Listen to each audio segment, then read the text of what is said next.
In his manifesto, the ice bomber says he follows 3 teachers. In my previous video, I looked at John Brown, his moral guide, and how the woman being put on the US $20 bill helped inspire the ice bomber's actions. I had a harder time with Don Pritz, his spiritual guide, but I believe I've tracked down the guy. Don Pritz's Big Book Workshop, Alcoholics Anonymous. It's an AA podcast. It looks like our guy had some other problems other than just domestic abuse allegations. But the story of Emma Goldman, his political guide, isn't so short and simple. In fact, it's long and quite fascinating. It touches on a ton of subjects that I've been putting off talking about for a long time because, well, they're vast, they're complicated, and I won't be able to go into them much today, so it's going to be difficult trying to kind of keep this short without going into the entire history of the 100 years of U.S. history or something like that. Emma Goldman's story mostly begins here. On her first day in the city, Goldman met 2 men who greatly changed her life. At Saks Cafe, a gathering place for radicals, she was introduced to Alexander Berkman, an anarchist who invited her to a public speech that evening. They went to hear Johann Most, editor of a radical publication called Freiheit, and an advocate of propaganda of the deed, the use of violence to instigate change. More specifically, propaganda of the deed is specific political action meant to be exemplary to others and serve as a catalyst for revolution. That's exactly what the ice bomber was trying to do. Most took her under his wing, training her in methods of public speaking. He encouraged her vigorously, telling her that she was to take my place when I am gone.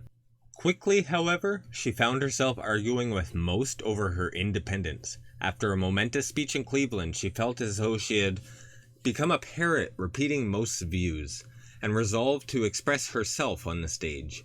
When she returned to New York, Most became furious and told her, "Who is not with me is against me." She left Freiheit and joined another publication, Die Autonomie. Meanwhile, Goldman had begun a friendship with Berkman. In 1892, they opened an ice cream shop together. After a few months of operating the shop, however, Goldman and Berkman were diverted by becoming involved in the Homestead strike in western Pennsylvania near Pittsburgh.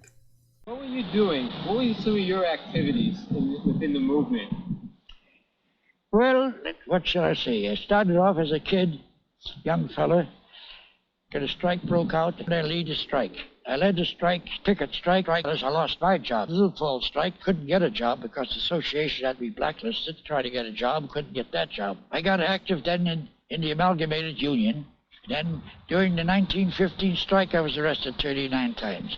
Now, I've had a bitch of a time tracking it down, meaning I can't, but I'm pretty sure this was all referenced in Red Dead Redemption 2. I don't know, maybe correct me if I'm wrong, or let me know if I'm right. In June 1892, a steel plant in Homestead, Pennsylvania, owned by Andrew Carnegie, became the focus of national attention when talks between Carnegie Steel Company and the Amalgamated Association of Iron and Steel Workers broke down. Henceforth, they're referred to as just AA, thank God. The factory's manager was Henry Clay Frick, a fierce opponent of the union. When a final round of talks failed at the end of June, management closed the plant and locked out the workers, who immediately went on strike. Strike breakers were brought in, and the company hired Pinkerton guards to protect them.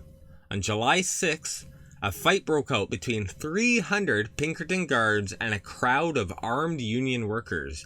During the 12-hour gunfight, 7 guards and 9 strikers were killed. When a majority of the nation's newspapers expressed support of the strikers, Goldman and Berkman resolved to assassinate Frick. This is his political guide, remember, his political teacher. An action they expected would inspire the workers to revolt against the capitalist system. Berkman chose to carry out the assassination and ordered Goldman to stay behind in order to explain his motives after he went to jail. He would be in charge of the deed, she of the associated propaganda. Do you remember the stuff I pointed out in the audio manifesto video? Was that carry on for me, something like that? It was all left to his daughter, and that's right. Thank you, Danny Kelly, for recording for me. Finish it for me.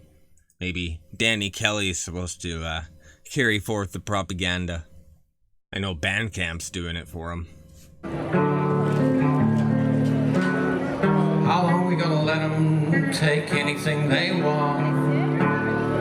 Why do we even listen if they say it's for the best? Why do we give them power to dole out every breath? How long we gonna let them poison us to death? We've grown so accustomed to these velvet bonds. We want to close our eyes and think that it won't end like that. It's other people's babies dying in some forgotten land, but I can't hear their mothers cry over my favorite band. Berkman then tried and failed to make a bomb, then set off for Pittsburgh to buy a gun and a suit of decent clothes. Goldman, meanwhile, decided to help fund the scheme through prostitution. Once in the street, Goldman caught the eye of a man who took her to a saloon, bought her a beer, gave her $10, informed her she did not have the knack, and told her to quit the business. One of those awful patriarchal men, eh? I wouldn't even prostitute you. She was too astounded for speech. On July 23rd, Berkman gained access to Frick's office while carrying a concealed handgun. He shot Frick 3 times and stabbed him in the leg. How do you stab a guy in the leg after you shoot him 3 times? You gotta be a hell of a coward. The guy was still defending himself, I would guess. He kicks you and you run away. Wow. A group of workers, far from joining in his attentat, I don't even feel like looking that up, beat Berkman unconscious, and he was carried away by the police. Berkman was convicted of attempted murder and sentenced to 22 years in prison. You have to be idealistic, otherwise you might as well take a gun and blow your brains out, you know. Goldman suffered during his long absence. Convinced Goldman was involved in the plot, police raided her apartment. Although they found no evidence, they pressured her landlord into evicting her. Worse, the attentat, again, had failed to rouse the masses. Workers and anarchists alike condemned Berkman's actions. Johann Most, their former mentor, lashed out at Berkman and the assassination attempt. Furious at these attacks, Goldman brought a toy horsewhip to a public lecture and demanded on stage that Most explain his betrayal.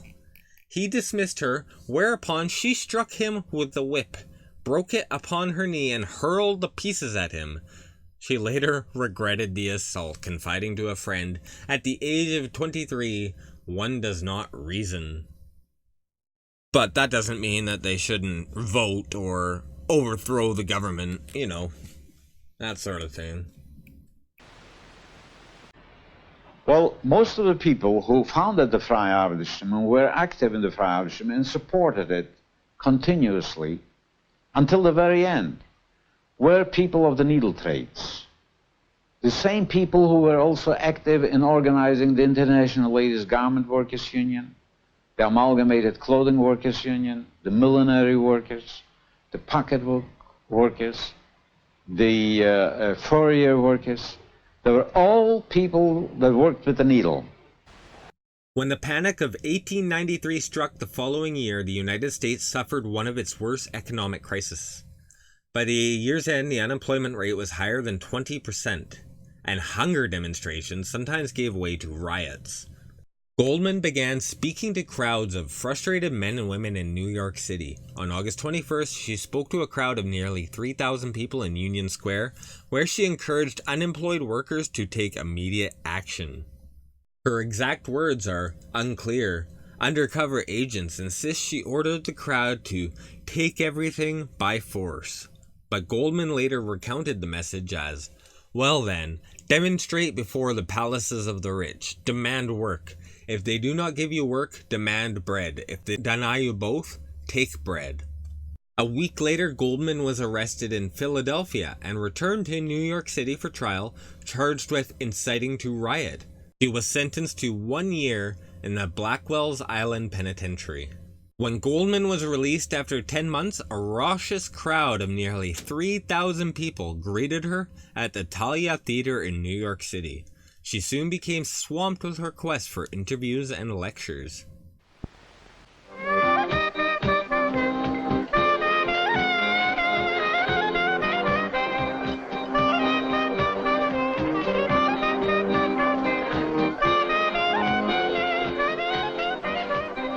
And someone says, well, they still have their annual banquet in the Tiptoe Inn on Broadway. You go up there, have some chicken and green peas and chicken soup. That sounds good to me. So I went to the Tiptoe Inn that year, 1963. I felt a little awkward because here I was, a square-looking fellow wearing a suit and a tie with a briefcase, looking like any other FBI agent, perhaps. How will they trust me? Would they talk to me? You know, these were militants, revolutionaries. What sort of people are there? And I entered this room where they were making speeches and there were songs, and they saw me come in. And I was absolutely enthralled by these people. And 15 years later, my opinion hasn't changed, not one whit.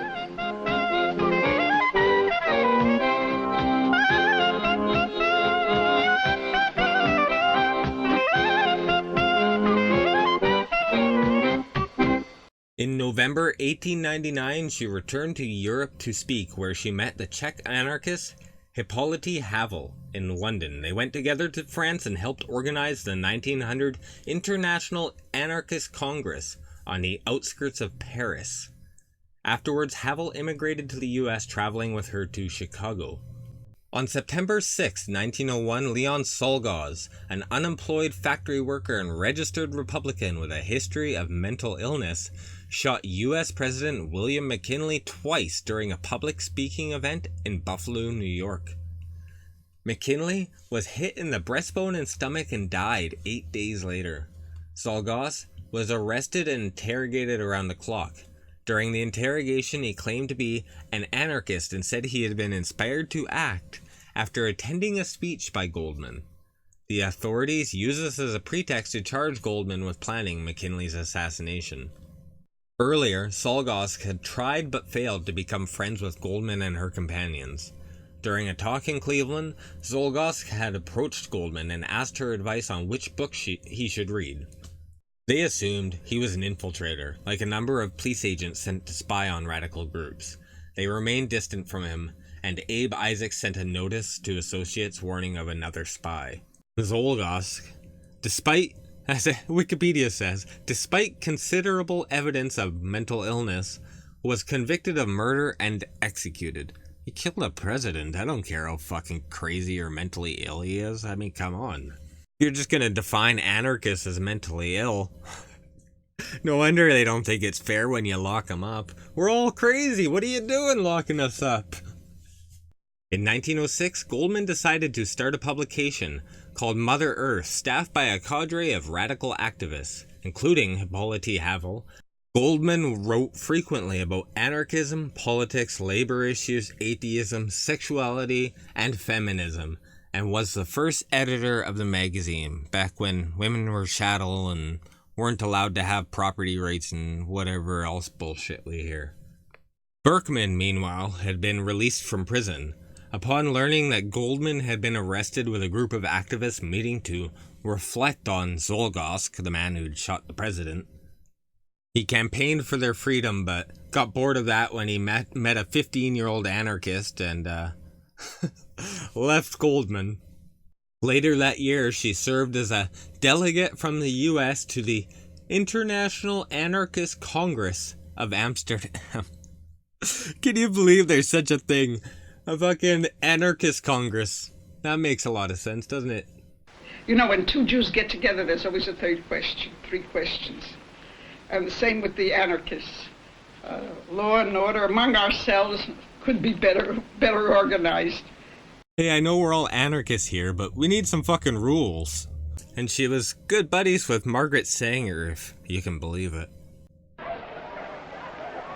Wait a minute. Yeah. Wait a minute. Wait a minute. That's a problem, Government. That's all. What's right? Azoi. Moishe you groß. Bist mir gewogen auf der größer Mensch bist du gewogen. Azoi. A Juni-Schab bist du, ha? A Juni-Schab. No, nicht bei mir. Nicht bei uns wie Moses. Bei mir arbeiten nicht die Juni-Leute. Bei mir arbeiten Landleute. Und die alle, was arbeiten, nur nicht genau. Aber zu unsere Mischpuche.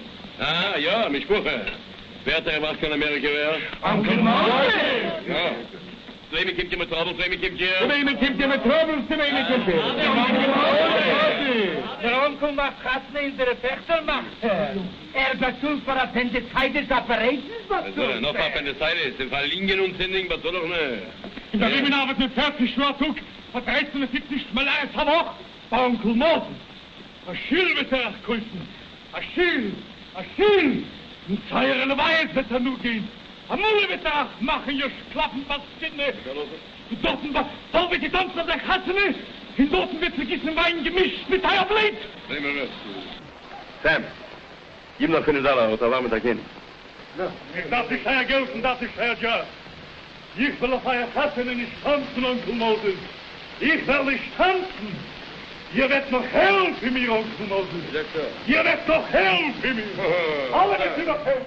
Although U.S. President Woodrow Wilson was re-elected in 1916 under the slogan, "He kept us out of the war," at the start of his second term he announced that Germany's continued deployment of unrestricted submarine warfare was sufficient cause for the U.S. to enter the Great War. Shortly afterwards, Congress passed the Selective Service Act of 1917, which required all males aged 21 to 30 to register for military conscription. Goldman saw the decision as an exercise in militarist aggression driven by capitalism. In addition to opposing the state and wanting to abolish or do away with the state, all anarchists believe in a decentralized form of society. They saw the great trends of the 19th century seem to be, at least superficially, towards more and more centralization, great hierarchies, where the individual was losing his sense of individuality and his power to the state, both economic and political.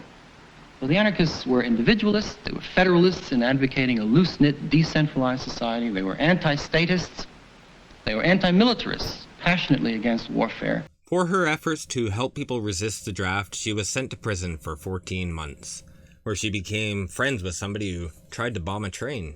As part of her ruling, she had faced the possibility of deportation upon release, and due to what's called the Red Scare in the United States, she was deported via Finland to Russia.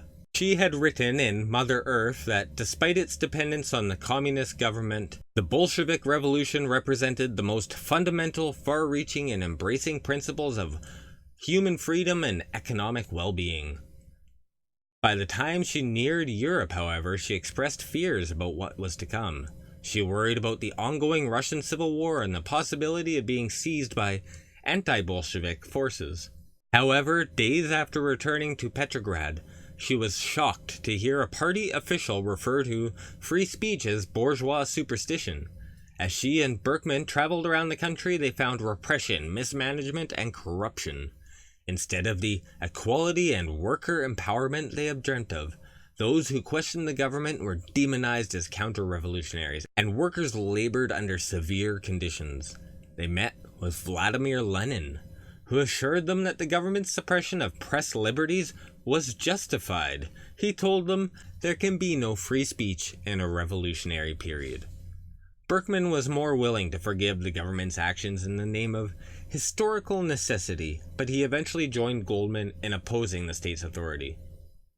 In March 1921, strikes erupted in Petrograd when workers took to the streets demanding better food rations and more union autonomy. The unrest spread to the port town of Kronstadt, where the government ordered a military response to suppress striking soldiers and sailors. In the Kronstadt rebellion, approximately 1,000 rebelling sailors and soldiers were killed, and 2,000 more were arrested. Many were later executed. In the wake of these events, Goldman and Berkman decided there was no future in the country for them. Imagine that. The U.S. was so oppressive as they published books and journals and went around the country on speaking tours. Oh, we're being oppressed in this fascist country. Then you get your anarchist utopia. Yeah, no, we had plenty of fights with scabs, but we had a nice way how to hit them with the knee. Myself and Rozmirsky, because, you know, the policeman watches you, and if you hit him with your hands, then he arrests you. So we shouldn't be arrested, so I used to with my knee. The policeman said once to the judge, you know, I was arrested and it came to the trial. So the judge asked him, what did you do? He says, Your Honor, she hit me. So he gives a look, and I was standing in the pit. So he says, she hit you? She's so small. He says, Your Honor, she jumped up. It was true, I slept. So naturally, you know, those things happen very often, because when you go and take down a shop, you get in a fight. But you don't want the policeman to see you because he's arresting you. So you try to do it your way, the way you can. How many times are you arrested? Oh, plenty. But I used to go out from the, you know, the lawyer would bill me out, and I would go back to the picket line. I never seen, I always would go back because I did things, they'd arrest you because you start a fight with them. But the way I fought them, they couldn't see it. So they arrested me because I was in the crowd. So, but they didn't see me actually doing it. So you were an agitator. Well, we all tried to do our best. Our part of the story is really done here. She met with Bertrand Russell, dealt with the Sacco and Vanzetti case, the Spanish Civil War. It's just stuff that I don't have time to get into, but I'm going to one of these days. I'd really like to go into the full story of the Homestead Strike because it's crazy. It involves a steel plant basically being turned into an armed fortress, and then the strikers besieging it. Besieged relief force comes in. The people inside surrender and are beaten to death on their way out of the mob. Murdered. Pinkerton agency detectives murdered after disarming and leave the area or whatever. Yeah, murdered by a crowd. William Pinkerton, in his testimony to Congress, said that 3 Pinkertons died in the strike, 2 because of injuries, and a 3rd agent committed suicide because of his injuries. Can you imagine? I don't know what kind of injury you'd have, but I guess back in those days, most injuries you get would be lethal, right? The total number of Pinkertons, according to the agents themselves who died, was 7, and who were wounded was 11. According to one newspaper report, an agent under cannon fire jumped off a barge and drowned. The total number of captured Pinkertons was 324. Long story short, the militia came in, the union shut down, everybody went back to work, and everything returned to normal. So while I was editing together the audio manifesto video, I kept wondering about this track, I Was a Girl, and the poster Emma DeRudy, and this comment here, favorite track, I Was a Girl, I can only hope to have a fraction of the bravery and strength she does. I can only hope to create something this honest and leave a legacy this valid.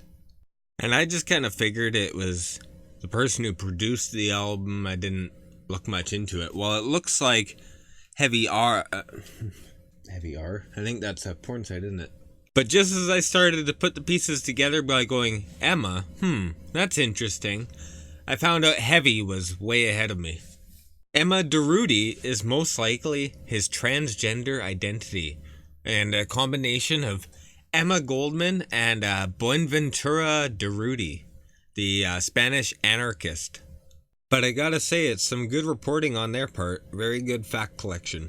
So what purpose is all He this? is the secretary of the managing committee of the Triad. Now, aside from this, he is a retired master mariner. He helped us win the Second World War by convoying help and material in ships to Murmansk. He also did another thing. Who's got a cigarette? He Nobody had a blood. no. He also helped break through the British blockade around Palestine and smuggle illegal immigrants to Israel. Now tell him. Palestine. There was no Israel then. There was Palestine.